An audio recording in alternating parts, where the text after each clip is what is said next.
అమెరికాతో వాణిజ్య ఒప్పందం సందర్భంగా విపక్షాలు పార్లమెంట్లో తీవ్ర నిరసనలు తెలియజేశాయి. రాహుల్ గాంధీ డోక్లా ఘర్షణ, చైనా భారత్ సరిహద్దు అంశాలను ప్రస్తావించారు. వాణిజ్య ఒప్పందం విషయంలో ప్రధాని మోదీ ఒత్తిడికి లొంగిపోయారని రాహుల్ విమర్శించారు. దీంతో రైతులు కష్టార్జితాన్ని అమ్మారని ఆరోపించారు.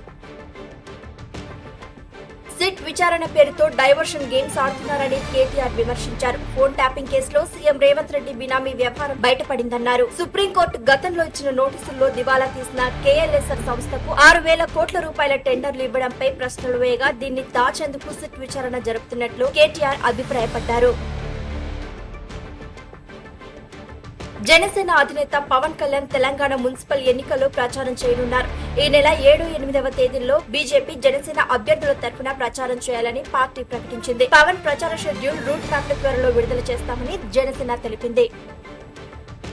తెలంగాణ గురించి, తెలంగాణ ప్రజల గురించి ఎన్నో విమర్శలు చేస్తా పవన్ కళ్యాణ్ మాటలు వినే స్థితిలో ఇక్కడి ప్రజలు లేరు. భిక్షాందేహి అని పవన్ కళ్యాణ్ అడుక్కునే దీనస్థితిలో తెలంగాణ బీజేపీ ఉంది. కులం, మతం పేరిట బీజేపీ మోసం చేయాలని చూసినా తెలంగాణ ప్రజలు మోసపోరంటూ పవన్ కళ్యాణ్ రాజకీయాలు చేసుకోవాలంటే ఆంధ్రాలో చేసుకోవాలి, తెలంగాణలో కాదని టీపీసీసీ అధ్యక్షుడు మహేష్ కుమార్ గౌడ్ అన్నారు. పార్లమెంట్ బడ్జెట్ సమావేశంలో భాగంగా లోక్సభలో ఉద్రిక్తత నెలకొంది. చైనా చొరబాట్లపై చర్చకు పట్టుబడిన 8 మంది విపక్ష ఎంపీలను సస్పెండ్ చేయడంపై ప్రియాంక గాంధీ వాద్రా తీవ్రంగా స్పందించారు.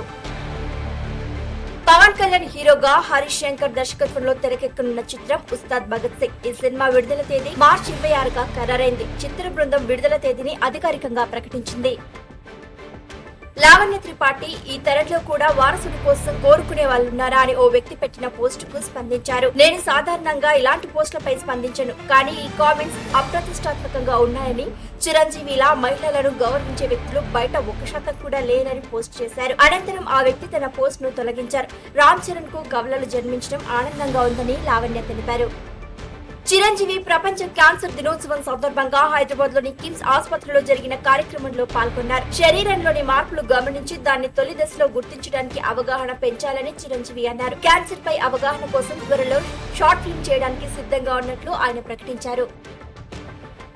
ఆస్ట్రేలియాలోని మెల్బోర్న్ లో భారత సామాజిక కేంద్రం నుంచి మహాత్మా గాంధీ కాంస్య విగ్రహం దొంగతనానికి గురైంది. భారత ప్రభుత్వం ఈ ఘటనను తీవ్రంగా ఖండించి విగ్రహాన్ని వెంటనే కనుగొని బాధ్యులను శిక్షించాలని డిమాండ్ చేసింది. 2021లో ఆస్ట్రేలియా ప్రధాని స్కాట్ మేరిసన్ ఆవిష్కరించిన ఈ విగ్రహం భారత ఆస్ట్రేలియా సంబంధాలకు ప్రతీకగా నిలుస్తుంది. జపాన్ లో ప్రకృతి ప్రకోపం కొనసాగుతోంది. గత 2 వారాలుగా కురుస్తున్న రికార్డు స్థాయి మంచు కారణంగా దేశవ్యాప్తంగా 30 మంది ప్రాణాలు కోల్పోయారు. 324 మంది గాయపడ్డారు. మరిన్ని ట్రెండింగ్ వీడియోల కోసం న్యూస్ 18 తెలుగు యూట్యూబ్ ఛానల్ ను సబ్స్క్రైబ్ చేసుకోండి.